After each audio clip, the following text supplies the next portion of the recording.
Kosa. Pinalis na rin ako sa trabaho. Wala na akong trabaho, Kosa.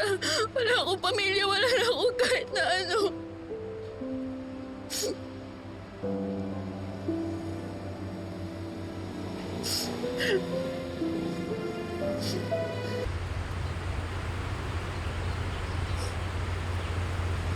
Bakit kayo pa?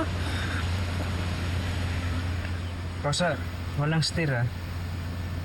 Tagal ka na dapat umalis sa trabahong yan eh. Isipin mo na lang, bawas problema, tapos malalayo ka kay Libby tsaka sa pamilya niya. Sakit sa ulo ng mga taong yun. Alam ko naman yun eh. Pero Kosa, kailangan ko ng pera.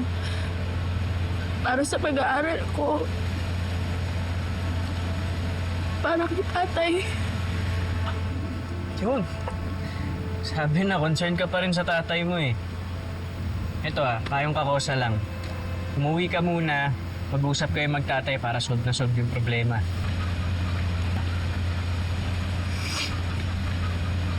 Kung ganun lang sana kadali yun eh. Mas mahirap kung patatagalin mo pa yan. Buti nga may totoo pa rin sa inyo eh. Alam mo, legit na mahal at tinalagaan ka ni Mang Dado.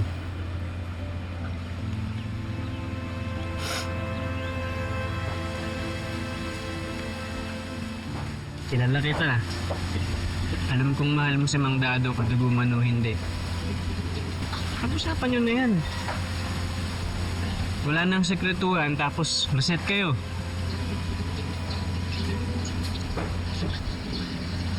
Uy. Kailangan mo umuwi. Tinawagan ako ni Lailani. Na-aksidente si Dado. Ano? Oo. Uwi ka na.